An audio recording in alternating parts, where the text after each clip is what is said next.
Hey everyone, welcome again to the BATTASS Podcast, the Batman the Animated Series Show podcast. My name is Clay McCormack, and with me is... Sean Murphy, your very willing co-host. Did that sound dirty? Sorry. No. I mean, at least everybody knows you're not doing this against your will, so that's always a plus. We're here to talk about Batman the Animated Series. We're going a little bit out of order today, so we don't have to split up the Two-Face two-parter. So today we're going to do Be a Clown and It's Never Too Late. And let's jump in with Be a Clown.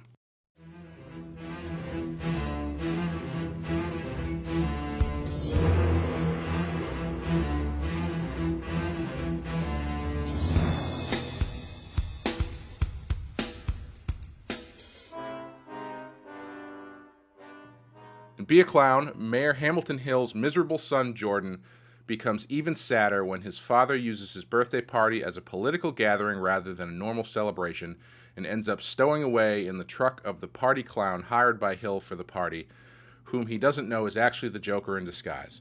It is now up to Batman, whom Mayor Hill distrusts, to rescue the boy before it's too late. It was written by Ted Peterson and Steve Hayes and directed by Frank Power. This one is fine. Yeah. Huh. Yeah. Yeah. I liked it. I thought it was one of the stronger Joker episodes, especially because I think Joker has kind of a rough start in the series. But I always respect this episode because I think the better episodes, in my opinion, have Batman as a secondary character, and the main character is someone else in Gotham. In this case, the mayor's son and the mayor and Joker, Yeah. I thought it was a really ballsy decision to sort of do an episode like this, where it's not a splashy idea, you wouldn't think, Right. You get some great comedic moments with Bruce Wayne when he carefully throws the birthday cake with the dynamite or whatever into the pool, looking like an idiot. Yeah, whoops. That's one of my favorite things. I love when Bruce Wayne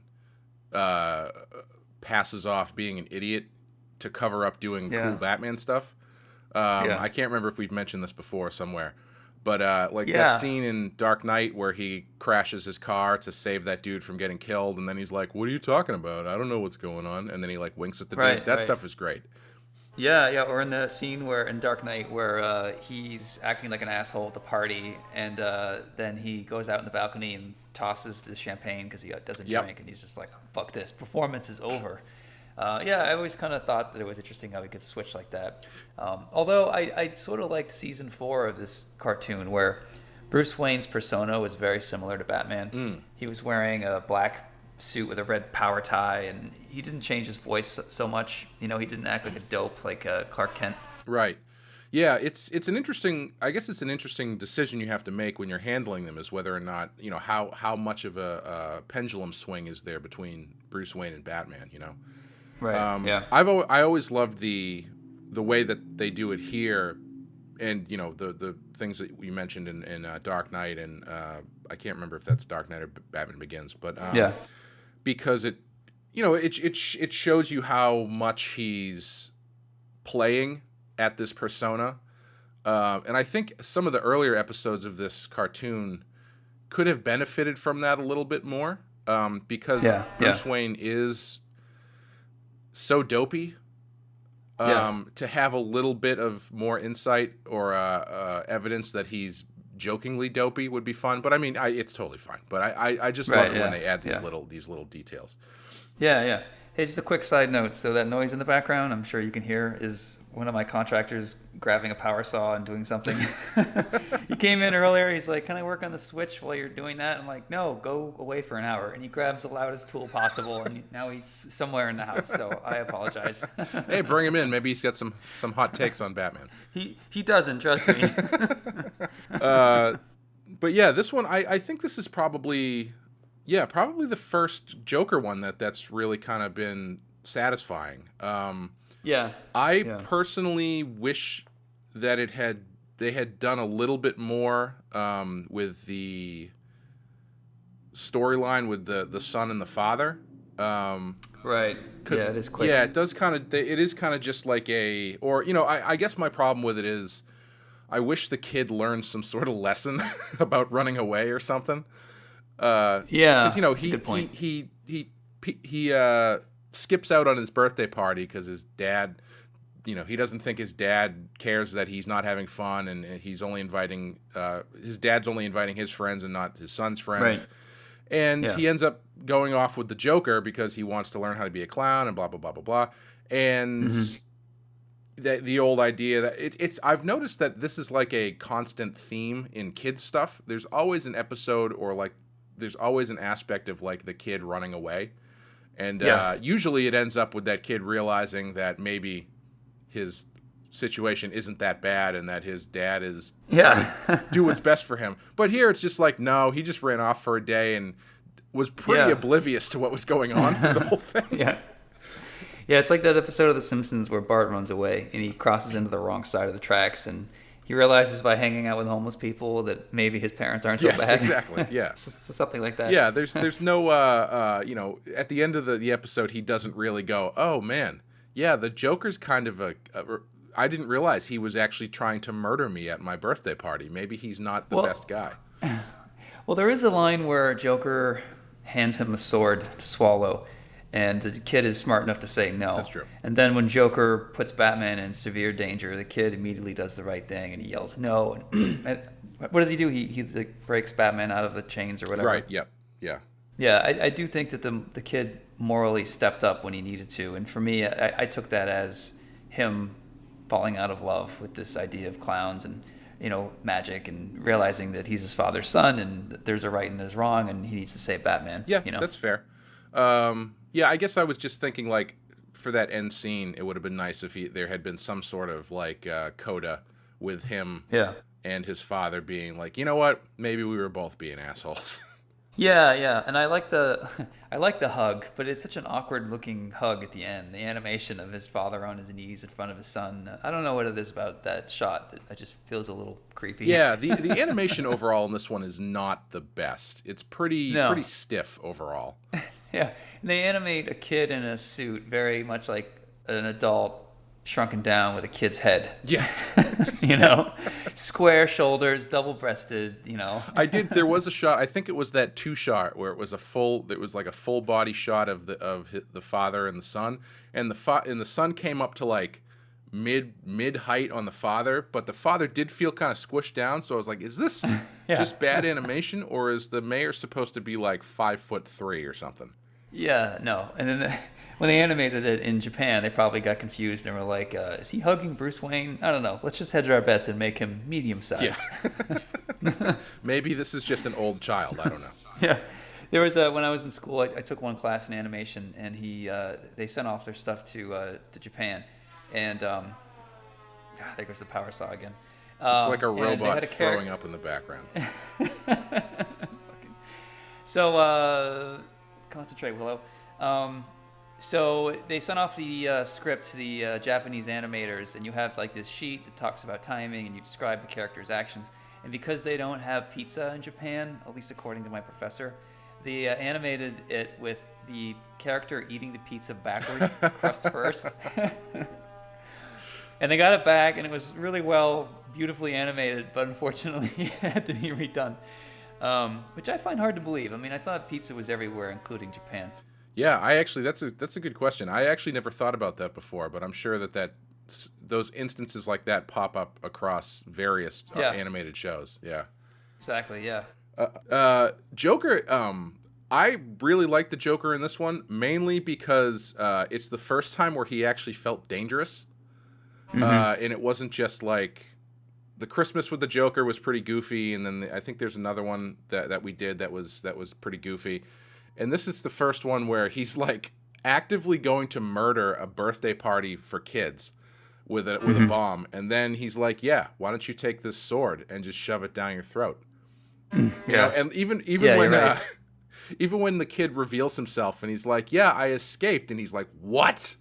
Like he was really hoping that kid was gonna die. Yeah. Ooh, that's a good point. I didn't think about that. Yeah. But you're right. I mean, one of my beefs with Joker overall in this whole series was he just never feels that threatening. And it gave me a real dislike for Joker as a character for a long time.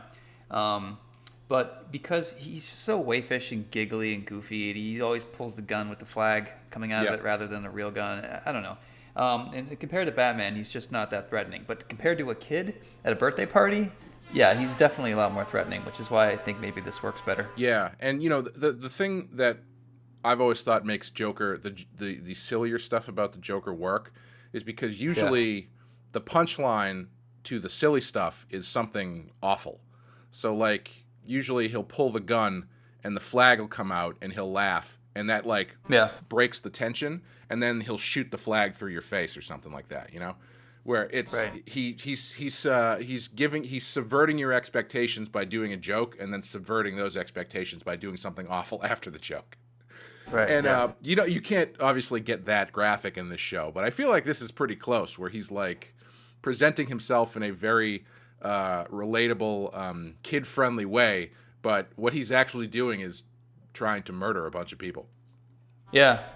Yeah, you're I right. will say also, the Joker did set me up for a high bar, or I guess I should say a higher expectations in regards to the hand buzzer, because I only was familiar with hand buzzers through Batman for a long time, and then when I got one as a kid, I was very disappointed that there was not actual electricity being shocked through somebody's hand. Can I ask who you were testing this on? Well, the first one I ever got, I got one at a joke shop or something, and when I actually saw what the mechanism was, I was like, this must not be a real one, because this isn't gonna hurt anybody. Speaking of which, are joke shops still a thing? I don't know. I feel like they kind of turned into like party cities, basically. Yeah. Yeah, you're right. Because I remember, up in Laconia where I lived, and there's nothing there. They still had a joke shop. Yeah. And you had like basic fireworks plus things you could throw on the ground that would pop, and then you had like stink bombs and fart spray and all that stuff. And I don't think I ever bought anything there. But I always went in there wondering what the fuck is going on in this place. Yeah. But it's one of those. It's like the circus. It's one of those things that comes up in Batman where it's like, oh yeah, it's kind of. I remember when those used to be around, and it just occurred to me while you were talking about them that I don't think I've seen a joke shop for a long time now. Yeah, I think they probably, like a lot of those stores, those niche stores, are probably still around in smaller towns and stuff, maybe. But generally, it feels like they've kind of gone extinct. I'd love to be the first guy that came up with this stuff. Like, I'm gonna make a toy store, but just for little kids who want to be assholes. Yeah. I'm gonna have it looks like a fucking knife, and just when you think the kid's gonna stab you, it turns out it's a comb. Yeah. Who makes these things? Who carries these things? I mean, I don't understand the type of mentality going on here. Yeah, maybe it's a business model set up around a store that's aimed at kids, but whose parents would never ever let them go there.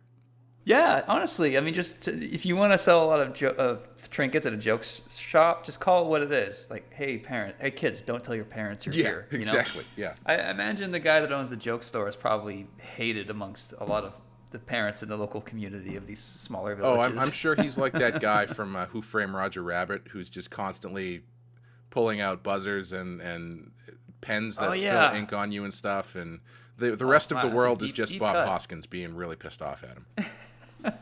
Good deep cut, man. Nice job. I thought I was going deep with a Willow reference. You just beat me with Roger Rabbit. It's funny. You bring up the joke shop thing. The number of episodes that have the Joker across this series, and usually his base is some sort of joke-related abandoned place. It really makes me wonder how many abandoned joke-related businesses there are in Gotham. Was there like a clowning boom that has since died out? Is there was it for the next election in Gotham is a big thing about how all the clowning jobs have left Gotham? Yeah, once the circus was deemed inhumane, every store and joke shop owner decided to get together and become entrepreneurial. And then when that went, tits up, all these abandoned warehouses and toy factories as well. Yeah.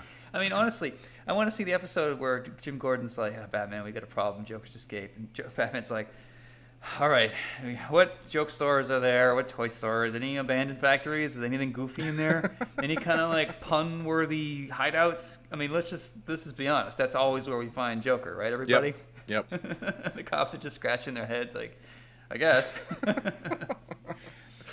I mean, if the Joker really wants to do it without being caught, he should just stay right next to the toy factory, like almost hiding in plain sight. Yeah, if Joker had decided to hole up in like a post office, then he might be harder to find. Yeah, or a library, or I don't know, the orchestra. Yeah, Phantom of the Opera, maybe that would be. Yeah. Yeah, but I think overall this episode is it's pretty good. I feel like it, like I said, I think it they could have pushed the plot a little bit harder. But it is it is a fun Joker and Batman episode. I actually really liked the roller coaster sequence, because I feel like that must be a callback to Dark Knight Returns, because he even has like the exploding baby dolls that he throws at him. So that's got to be a direct reference to Dark Knight Returns. Wow, I didn't even make that connection. But I forgot how much was in Dark Knight. I mean, I forgot there were actual Nazis in that book, and Ronald Reagan and Batman with a gun, and yeah, there's a lot of stuff going on in that book. I do always forget how I forget that there's basically two halves to the story. There's the first half is basically that whole Two-Face plot, and then the second half is like the Joker doesn't even show up until like halfway through the book. I haven't read it for a while, but you're right. Yeah. And when Superman shows up at the second half, is that right? Superman shows up and lots of digs at Ronald Reagan and all that kind of stuff, and it's a pretty. I don't know if it gets. I mean, I guess it does at this point, but I was going to say I don't know if it gets credit for being as subversive as it was, because a lot of people call it out as being like dark and gritty, and which it is, I guess, but it's pretty like politically subversive too. Yeah, I mean it's not subtle, right? Yeah. But it's funny when I was doing White Knight, talking to DC about possible sequels. Their first thought was, hey, why don't you throw Superman in there? Why don't you do here's what Frank Miller did. You need to expand the universe and blah blah blah blah. And I said, I don't know. Like I don't know a lot about those characters, and I might have a Superman story, but I don't know if I'd want to jam it into Gotham, honestly. And I had to convince them. I think my Gotham will always be just Gotham centric. I don't want to add any other superheroes in there. I don't even want to add an element of a superhero power per se. I'd like I guess Clayface is the most superhero-y kind of weird thing that happens in my book, but I sort of had to fight them on keeping it Gotham centric and not blowing it up to include the rest of the planet with all these aliens and the Emerald Space Station, whatever the fuck it's called. Yeah. And I thought, like, I don't want to research these things. I don't want to know how I feel about Hal Jordan. I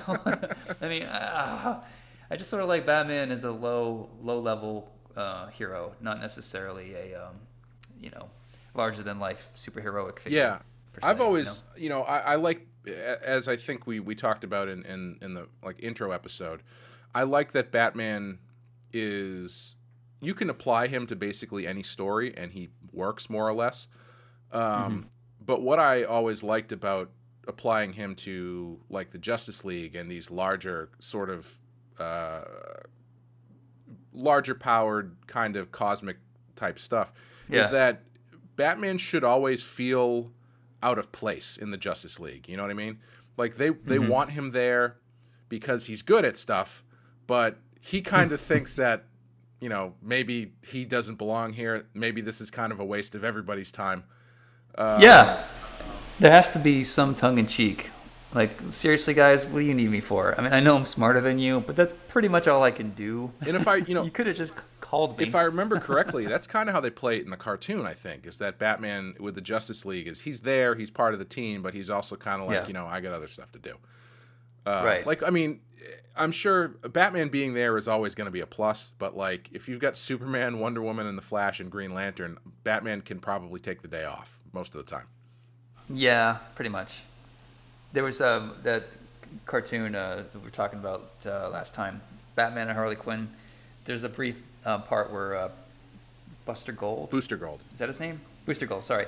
Calls in and he's really willing to help out, and Batman's not into it. I guess he's annoyed by Booster Gold or whatever. And I don't know a lot about the JLA type stuff, but I'm glad that they didn't include any other superheroes, and they just kept Batman and Harley and Nightwing pretty much as the main cast. Yeah, that was one of the only thing that movie did right. Yeah, probably. I was just gonna say that was probably one of the only highlights. I think what that speaks to is I've talked about this multiple times on various different podcasts, but it's recognizing the scope of your story and the environment of your story, and recognizing where the limits of that environment is to make your story work. Because, like, for instance, I hate it in, like, Friday the 13th movies when someone calls the cops. Because you've got this very insulated story that's happening in a very insulated location. Right. Or I guess isolated story in an isolated location. And as soon as you call the cops, that's opening the world up in ways that you now have to figure out how your isolated story plays in this larger environment. And it usually makes things more complicated and usually waters it down. And I think Batman, what you're talking about is a similar thing where I think, you know, with your book, White Knight, it's a very specific Gotham City that you're dealing with very specific politics and very specific relationships.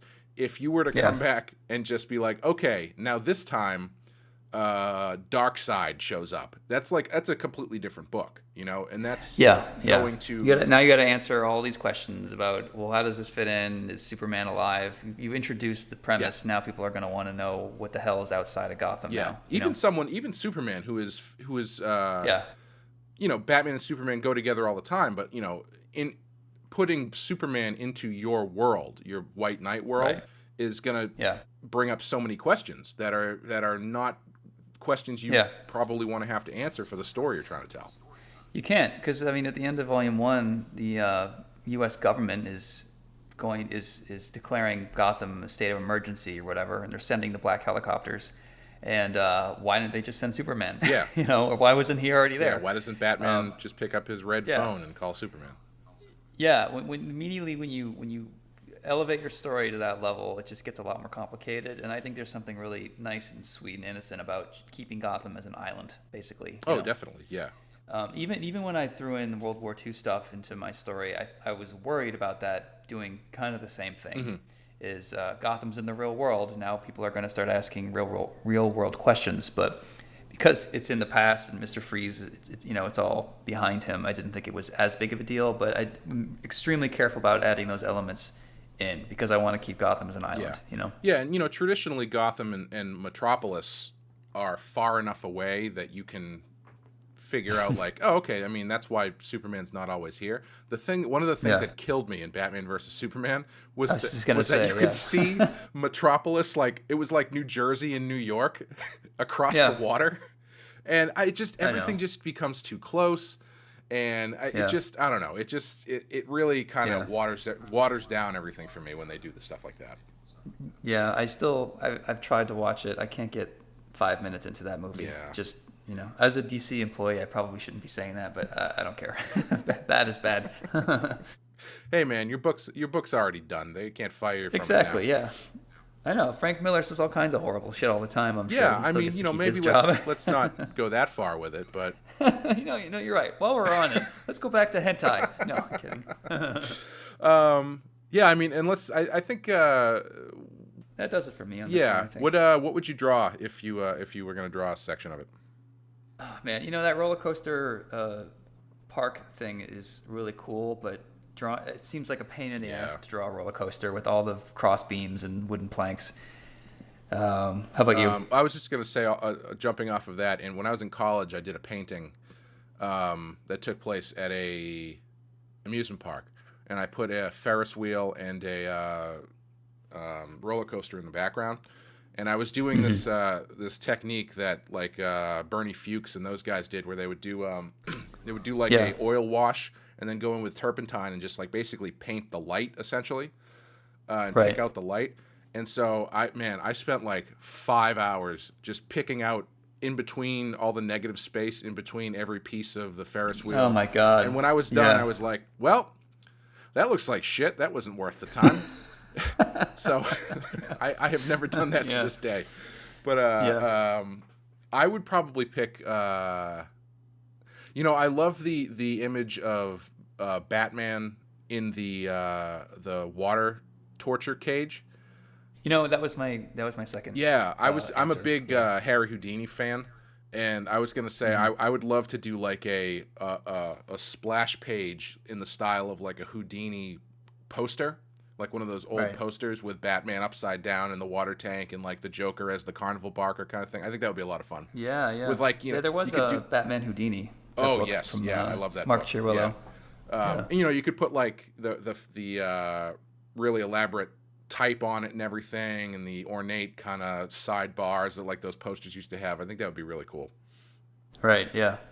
Yeah, that would be good. I love that old stuff. There's so much you can sink your teeth into as an artist, Yeah.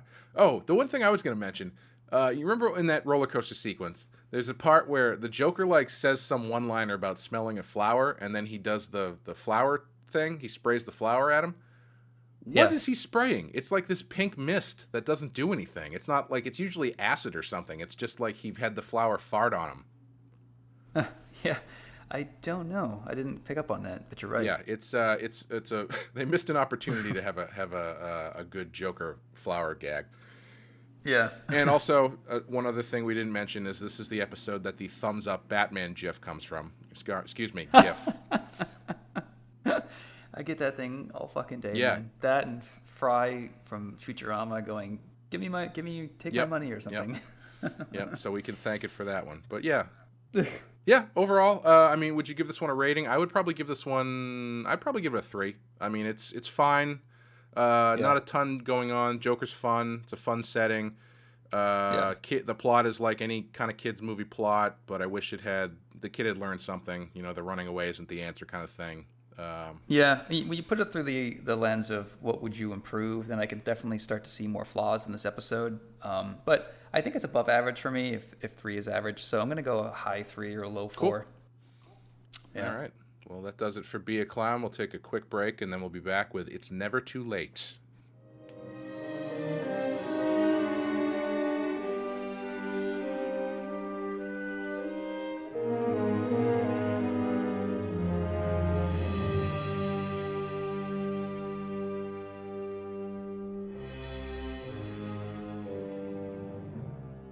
All right, now we're going to talk about It's Never Too Late. Story by Tom Ruger, teleplay by Garen Wolfe, directed by Boyd Kirkland, and in it, a mob war between crime bosses Rupert Thorne and Arnold Stromwell is nearing its end and comes to a climax when Stromwell is set up to be killed in an exploding restaurant by Thorne. Batman saves him at the last moment, and aided by Stromwell's brother, now a priest who lost his leg These are tough to read sometimes. Now a priest who lost his leg years before an accident for which Stromwell carries a secret guilt, tries to persuade him to give up his life of crime and help the police bring Thorne down by testifying against him. So it sounds like, but based on your reaction, that you really like this episode. This is one of my favorites. I'm going to just say right now, for me, it's a 5 out of 5. Yeah, excellent. And I'm really excited that we actually lost the file for this one because I always love talking about it. Don't tell people that we lost the file. Sorry, we're professionals who never make mistakes. So what is it about it that you like? Again, I thought it was another great episode where Batman's not the main character. It shows Gotham City and as a city with real people and citizens in it, and the idea of these brothers who one is a crime boss, one is priest. I thought it was really effective. The guilt of the crime boss, of course, him needing to be reached out to, and there's just so many great scenes, so many great visuals. And anytime you can get Batman near a steeple of a church or whatever, he's pretty much destined to be there. How about you? I like this one. I don't really like the flashback stuff. I think the rest of the story is strong enough that they could have leaned into it a little bit more. Like, I think the emotional point at the end where Stromwell, talks to his brother and then comes around. I think probably could have been better served by his son. Because the connection of he's this crime boss who has through his actions caused his son to become hooked on drugs, I think is a little bit more relatable and stronger than also he has this thing in his past about his brother almost getting killed by a train. That's just my personal preference. So instead of so you shift the focus to where you don't need the flashback. Instead, his guilt is about his son, not about his brother. Yeah, right? Yeah, I never thought about it that way. I guess the reason I like the flashbacks is because it's very much that movie Once Upon a Time in New York. Oh, yeah. I love the sepia tone. I love the way the train is animated. Yes. I mean, you see it as just like a chugging cloud of doom, smoke with a headlight, and suddenly the train is just like honk honk. And there's a good 5 seconds where you think a kid just got murdered by a train. Yeah. Yeah. That's pretty bold for a kids show. I feel like if they had gone the route of highlighting the son's drug problems, I think it might have been a little bit too dark for kids. That's true. Because I'm kind of surprised they got away with as much as they did. Yeah, I was going to say this is another one similar to The Forgotten, where when you actually look at what they're doing, it's pretty fucking heavy. I mean, mob bosses and all that kind of stuff is fine, but again, in cartoons, mob bosses are never called out as being drug dealers and drug manufacturers. And so they are definitely not ever. There's never been a scene in the Dick Tracy cartoon where Pruneface has to come to the realization that his son has been hooked on drugs that he's been selling. Is there a Dick Tracy cartoon that I missed? I think there was. Maybe there wasn't. I don't know. I think there was. They were making cartoons out of everything that was mildly popular in the early '90s. So it may have been a brief one. I don't think there was, but it begs the question: why wouldn't you? Because the thing looks totally relatable to, easy to animate. Especially with Batman. I mean, that Batman animation is more or less Dick Tracy animation. But I mean, I feel like definitely with that jaw and everything. But I feel like maybe the Warren Beatty movie. I think the Warren Beatty movie was sort of on the heels of Tim Burton's Batman. Absolutely, yes, yeah. It was, okay. Yeah.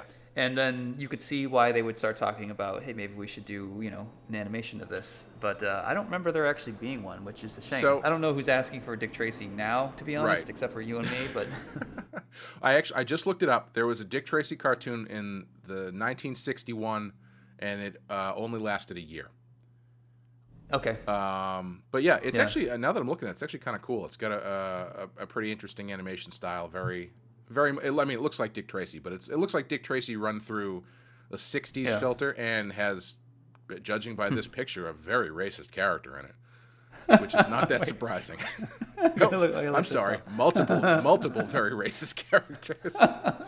On the first page of Google image search, I have a Asian stereotype character and a Mexican stereotype character. So, wait a minute, Dick Tracy cartoon. Let me look this shit up.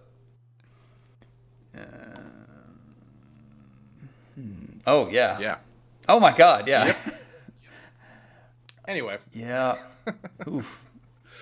But yeah, it's funny because the Dick Tracy's. Sorry, one more thing. The Dick Tracy's villains were so over the top animated. Mm-hmm. You can imagine how easily it could have dipped into looking racist, and that's exactly what this cartoon does. Yep, big time. Wow. All right, maybe they should do that then. Okay. Anyway, going back to Batman.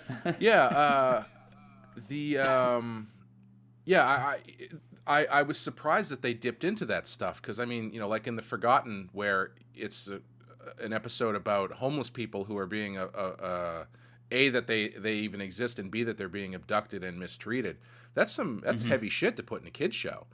And I would argue that the drug stuff is even heavier because drug stuff in a kids show is usually like I don't know. Do you remember that cartoon that they did where it was like all of the Saturday morning cartoons got together to teach this kid a lesson about doing drugs? And oh my God, no, but I should. Oh man, I'm sure it's on amazing. YouTube. I watched it a million times because it was like, wait a minute, you're telling me I can watch a cartoon that has the Ninja Turtles and Bugs Bunny and all of these other cartoons that like they're all there? Yeah. It's like the miracle that was Roger Rabbit. How did you get these two huge studios to work together and to pool their resources? Yeah, that movie would never happen today. Well, I don't know. Actually, today it might. I mean, you've got like Wreck-It Ralph is more or less doing the same thing, right? Yeah, that's true. They had the Street Fighter characters in there. Yeah, I'd like to hear a lawyer talk about that stuff, but it just seems like more unlikely that two giant corporations would, unless Disney buys Warner Brothers. Yeah, I know. They own a disaster. Disney owns comics. it. I mean, Disney by itself could do a movie that has every Marvel character, The Simpsons, Star Wars. So, you know, they might not even need it. I do remember they could do a Ready Player One, but just on their own franchise in a way. Yeah, just basically. Have a kitchen sink, basically. Yeah, I guess Ready Player One is more or less the Roger Rabbit analog at this point because of all the stuff that shows up in there, right? Yeah, you're right. Definitely. Yeah. I do. The one thing that I do know is I believe that there was some deal with Roger Rabbit where the Disney characters had to have as many lines as the Warner Brothers characters, so there wasn't any sort of like playing favorites or anything. Yeah. An equal screen time. So you had Daffy Duck, but you had to have Donald there, and they were playing piano, so they're all both on the screen at the same time. Right. Exactly. Yeah. I wonder if Marvel and DC would ever do like crossover comics, like with Superman and Spider-Man again. Yeah, I mean, it's been a while since the what was the last one? The Amalgam Universe? No, you know what they did a Justice League versus the Avengers maybe 15 years ago, I think. Huh. And I think I think that was the last time they did it. Wasn't there a Wolverine Batman mix? Yeah, Dark Claw. Or was that what was it? Sorry, Dark Claw? Dark Claw, yeah. The funny story about that. This is a total tangent off of a tangent we're already on. Please, yeah. That came out when I was in the 6th grade, and I was all about it. Like Batman, Wolverine, my two like favorite characters as one character. I was all about it. And I was drawing that character all the time. Had an awesome cover. I was copying the cover. And I was doing it at school, right? In like the homeroom where, you know, you're not doing fucking anything. You're just sitting there waiting for your day to start. Right. And I'm doing this Dark Claw drawing on the inside of my notebook that I am just like in love with. This is like the best thing I've ever drawn, right? My teacher's walking behind me. She stops. She's looking at what I'm doing and looking at the intricacy, how complicated this drawing is. And she just taps my elbow, and my hand goes right across the page. And just puts a giant line right through the entire thing. And oh God, I think that's the first time in my life where I can remember feeling rage. Right. And she was just like chuckled about it and like kept walking, and I was like, "You, motherfucker." And if you're gonna draw Wolverine and really get into character, you really should understand rage. Yeah, that's true. That might be the moment that set up my when I draw now. Anytime that I have an ink splot land on my page, I basically start destroying my house. It's hard to imagine. For those of you who don't know Clay like I do, he's a pretty unflappable kind of guy. He's not one to usually flip out and get angry and ragey. I am. I definitely have anger issues, but it's hard to imagine. Like, I'll make mistakes in my page, but I've never lost it and flipped over a table in my house. Yeah. Well, it's for me, it's like my style is generally more organic, and technical drawing I don't like as much. So when I've done something that's, clean and tight, and then it gets fucked up because, I didn't hit my pen correctly, or I'm like drawing a line with my dip pen and the ruler just bleeds the line everywhere. Yeah. It's just like I worked so hard to not do this, and then I just ruined it in one thing, and now I have to go fix it. It's to the point now where if I swear loudly, my dog gets up and comes over and sits next to me because he can feel that there's something wrong. And he feels your Tourette's acting up. Yeah, I don't know if I'd go that far with it, but it's definitely an art-related expression of anger. Yeah, when I yell, my dogs just usually run and hide. Yeah, and my wife. No, wait. Anyway, back to Batman. Another instance. Go ahead. One of my favorite scenes in this was when the brothers finally get a moment to talk, and someone's coming after them. Batman's basically going around the conversation physically going around alleyway to alleyway, taking down people that are going to interrupt them. Mm-hmm. And every time that he takes down another hood, you see him look towards the brothers who are making progress on this conversation that they need to have, and he just kind of gives them the space just to allow that. Like, nothing can affect what they need to talk about right now because Batman is on it. Right. And I really liked that. Like, he is really second fiddle to what the priest has to do, you know? Yeah, and I love the Batman in the background at night in the train yard stuff where while he's doing that stuff you're talking about, he's like jumping from boxcar to boxcar, and like you only get to some of the shots reminded me of like Alex Toth drawings where you're only getting the blue of the cape and like maybe his leg or something as he's jumping across. Right. And it's really cool, and it's a lot of like fighting in the shadow stuff, which is always great. Yeah. Yeah, I like that stuff. I don't know why. I mean, that flashback sequence is just so great to me. I'm stunned to hear you would say that to take it out. I mean, if I had written this and you had helped, edit me, and you were like, I think you should remove this, I would tell you to go fuck yourself. I think it's amazing. Hey, well, as long as if you can passionately defend it enough, I'll let you keep it. But thanks. Yeah, you're welcome. Thanks for letting me do my comics that you're helping me edit. Well, let isn't the right. You know what I mean. Yeah. Yeah, no, I guess for me it just seemed like you're not wrong. Yeah, I agree. You made a good point. Absolutely. But yeah, you're an asshole. Yeah, well, I have to be in those situations. Yeah. Well, they also had a lot of good fire in this episode too. Yes. I know you love how they animate fire and light, the Dark Knight. I do, but there's no Batman lit by fire in this episode. When that building blew up, I was like, oh, excellent. This is going to be some fire lit Batman, but there was none of it. I was he just goes gray. Yeah. But it was not. I'm looking at the photos right now. He's still blue and gray. He's not washed out by warm colors, Yeah. I think the animation in this episode is pretty good. I should say I think the inanimate animation is good. Like the train stuff is really good. The fire stuff is really good. I think there's one scene where after Batman saves Stromwell from the building where he's got him over his shoulder and they're like jumping across building tops, which is a little goofy. Yeah. But overall, I think it's pretty good. I think it's better than the last one. Yeah. Did you sense a lot of Godfather in this? Oh, definitely. Yeah, those flashbacks definitely felt like Godfather 2 flashbacks. Isn't there a cannoli joke too with Bullock?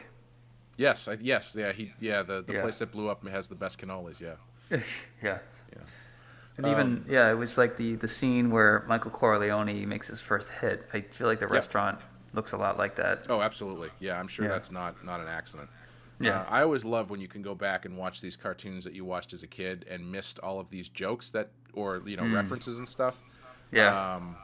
Like this, obviously, The Simpsons is a big one for me, where it's like, oh, I get that Citizen Kane joke now. Yeah. Yeah, that's right. I mean, as a kid, for you and me anyway, like a lot of the jokes were a little over our head back in the day, and now we look back, definitely worth rewatching just to get those. Definitely. Yeah. It's funny. I went down the dark hole of planting an Easter egg once.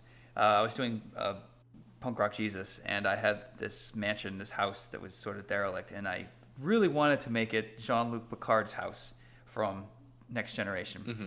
And I went down the dark hole. It took me 3 hours on the internet to try to locate this house in L.A. because they shot it in like I don't know, one of the smaller towns inside L.A. So I'm looking through websites of like houses well known to be used for filming locations or filming locations in Star Trek, and I even went into Google Earth and zoomed in on this neighborhood trying to locate the actual shape of the house that I thought it might be from just a handful of shots from the episode itself. And the episode is called Family. It's where Picard goes back to France to get along with his brother. Mm-hmm. And it's this very Georgian-looking sort of, I don't know what you call it. I don't know architecture that well. Anyway, so I ended up going back to the episode and freezing the few shots there. And I managed to do a pretty good proxy. Nobody, of course, caught it because it's such a deep cut that only I care. And honestly, was it worth me spending 3 hours and doing that? No. Yeah. But I think the guy that bought the art did appreciate that because he did catch the Star Trek references.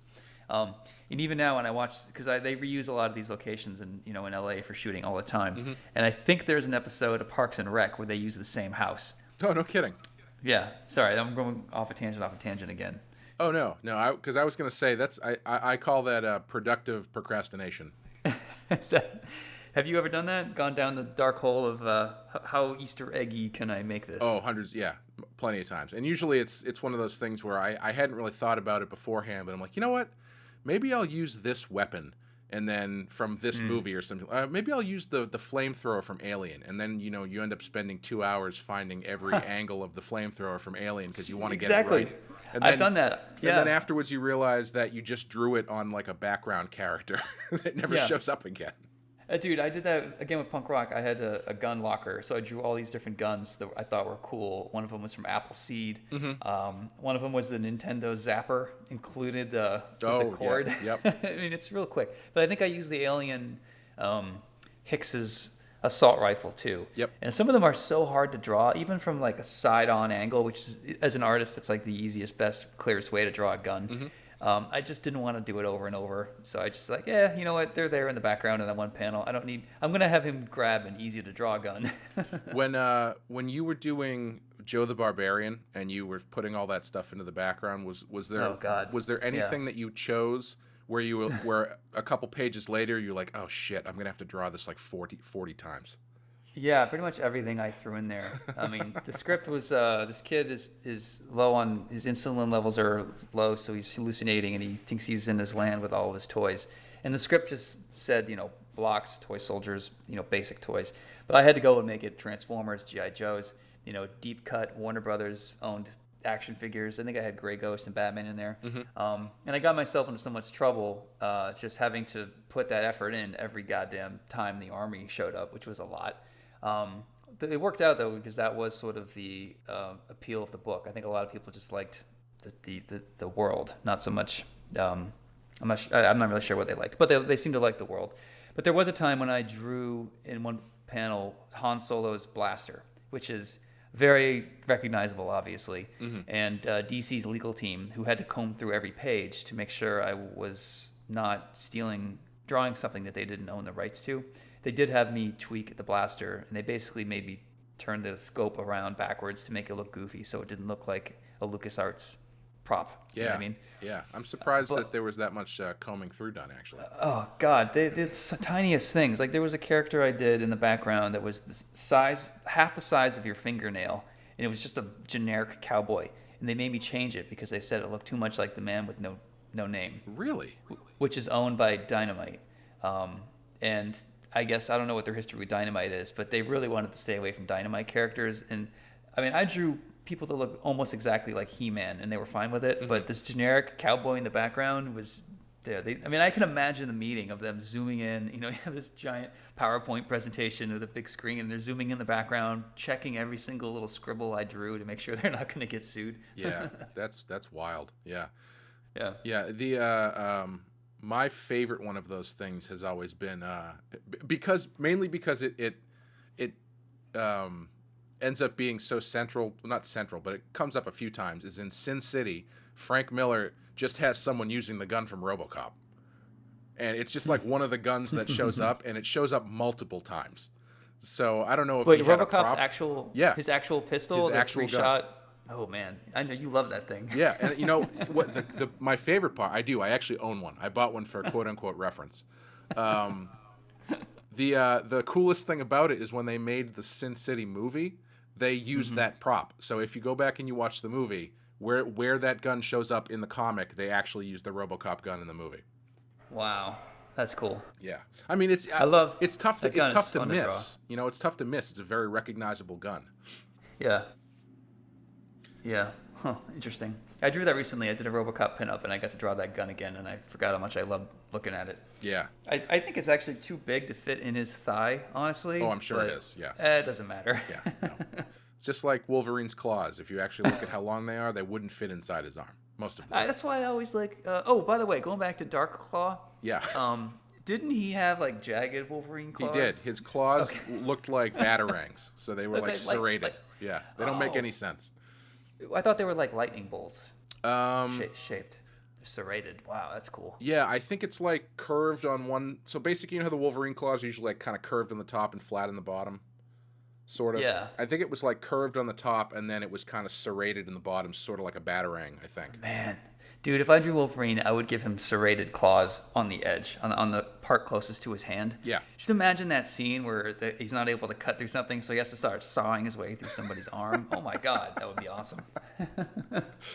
Hold on, my claws are not sharp as they used to be. I gotta just give me a second here. So okay, what you're saying gone. is, if you do a volume 2 of Dark Knight, of White Knight, Dark Claw will be showing up at some point. Yeah, spoilers. Yeah, Dark Claw with like an E after the K, so you can avoid the copyright problem. Yeah, it's funny. I don't want to put Superman in the script because it might make the readers ask a lot of questions that aren't necessary. But adding Wolverine, yeah, no problem. Yeah, why not? Worked for the Image guys. Exactly. But man, yeah. There's another good legal question I have is when they were inventing their characters and they were all obvious proxies to previously. I mean, come on, that's obviously Cyclops, that's obviously Gambit.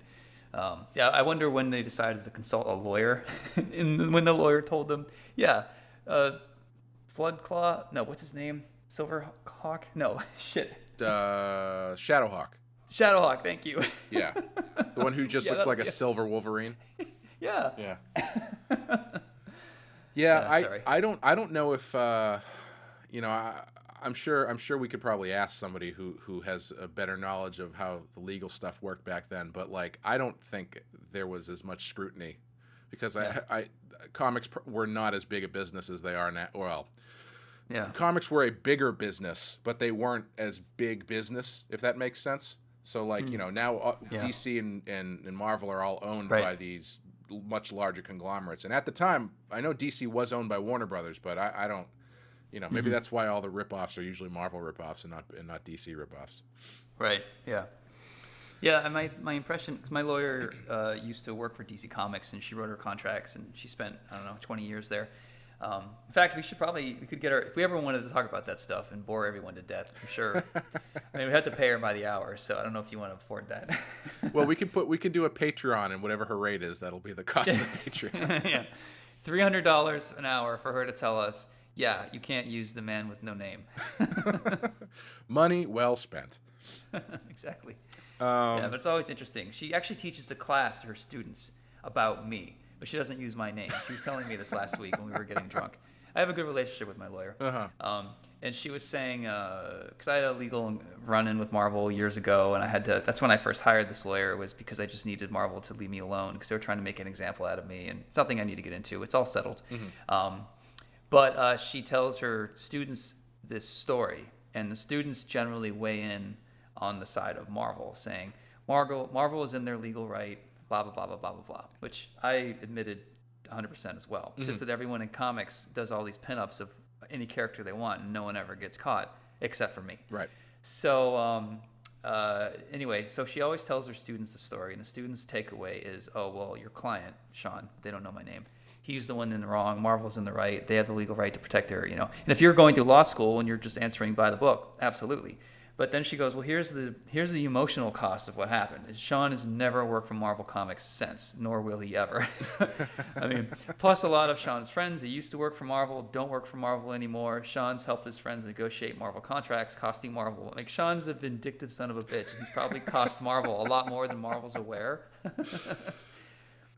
But yeah, I got a kick out of that. Yeah. Well, I mean, that's a bummer because we're never going to see Gambit hot pink under the Max line, I guess now. No, but I can't even put Wolverine in Gotham. Yeah. I mean, you're asking so little to put Wolverine in a Batman comic, Just a little bit of Wolverine. Yeah, just a hair. Yeah, that's funny. Yeah. So, what else do we need to talk about? Did we get through everything here? Yeah, I think so. I think we covered the episode more or less. Unless there's something else you want to say. If you had to draw a scene, what would you pick?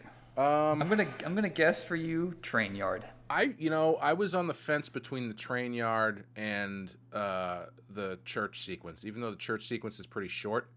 But like you said, Batman in a church is always, or near a church is always a good visual. But yeah, that train yard sequence would be pretty cool. Is Batman in front of a church good because it's Gothic and there's towers and there's high peaks for him to stand on and usually gargoyles and angels, or is it because this implied religion and this white knight, this like warrior for the forces of good. Like which of those two do you think it is mostly? I think it's probably mostly the Gothic thing, because he's Batman on a church is like, he looks like a gargoyle, Right. And he just fits in with that kind of imagery.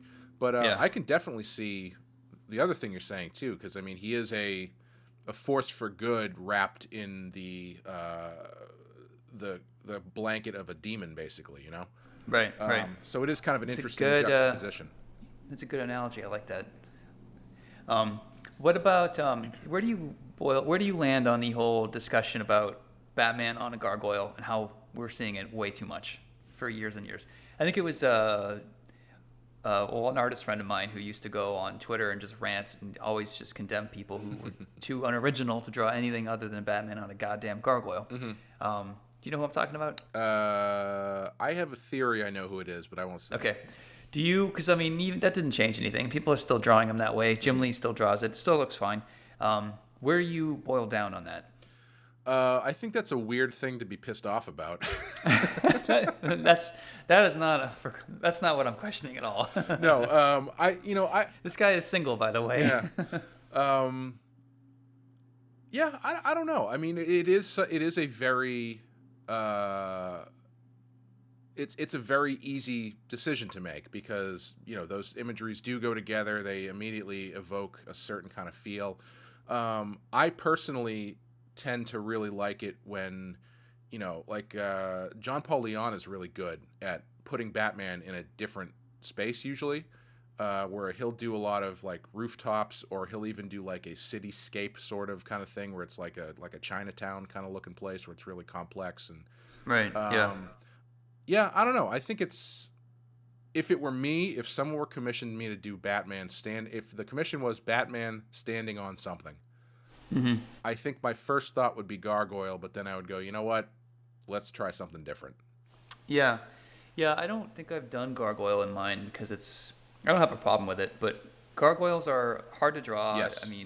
The shadows, is it lit from below? Is it raining? That kind of thing. That's the thing. You've got to be good at it. Like if you get you're probably not having this conversation if you're looking at Mike Mignola drawing Batman on a gargoyle, or like Bernie Wrightson drawing Batman on a gargoyle. But right. I found it just as effective to put Batman by a brick chimney that's like falling apart, or wrought iron. I'm big on wrought iron fences and Victorian sort of details, like when the wrought iron's all curly and weird and wrapped around the lamppost, the kind of old England type stuff. Oh yeah. Like I like that. It's easier to draw. You don't see it as much. I don't know. It's kind of become my go-to, maybe even a bit too much. But the gargoyle thing, especially when you have to draw it in perspective, and those things are usually jutting out at you, so you have that distortion problem.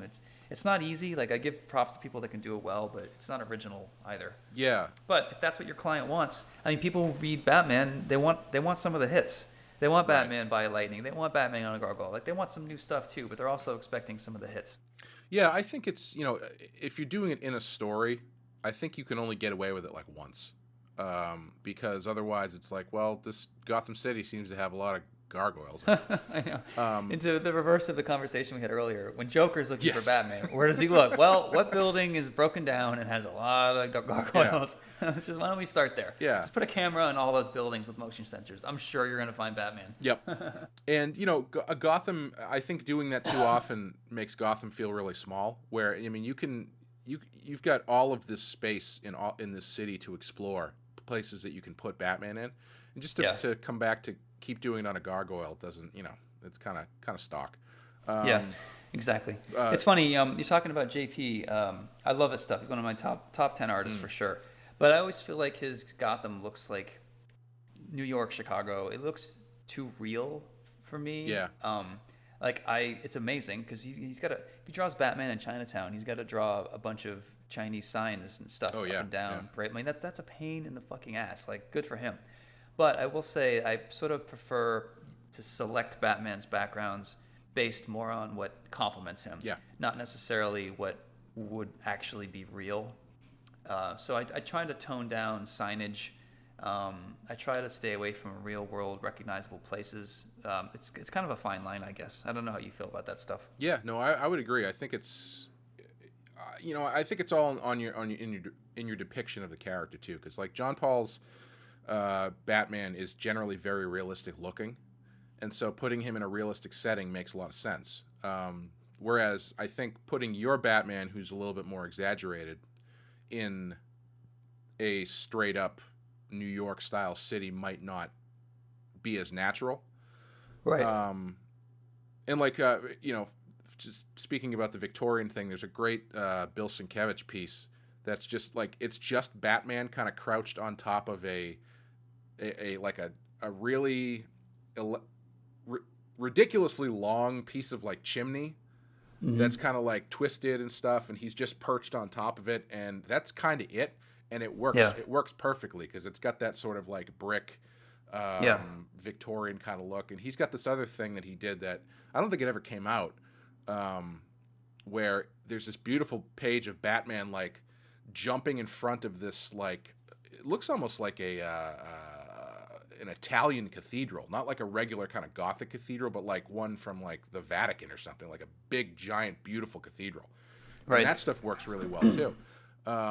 So yeah, I think you're right. I think it's the way, a combination of your style of Batman and the background that complements that style of the character.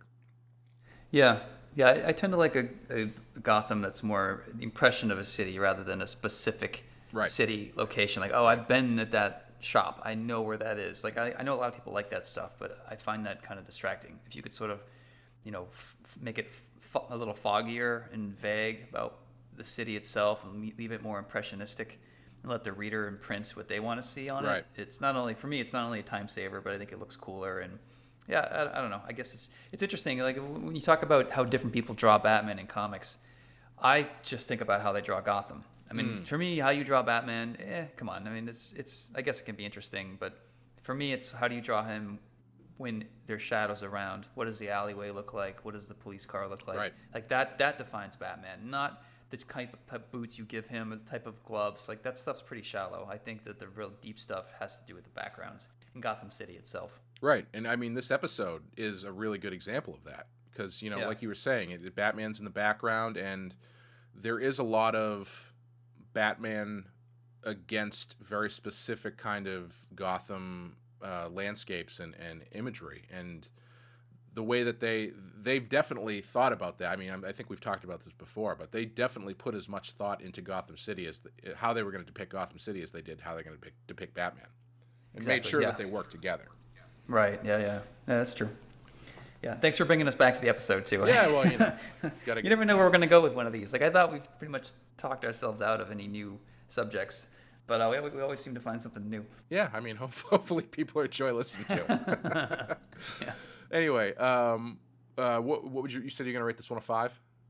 Yeah, for sure. Yeah. Did you say what you would draw? Oh, I mean, I feel like we probably covered that somewhere in that tangent. Train yard. Yeah. I think train yard is cool. I haven't drawn a train for a while, so I do that. Yeah. I would give this one. I would give it a 4. I think my favorite thing about it is it very much feels like a pulpy Batman story, like an older style Batman story, because he's more of, he's in the background.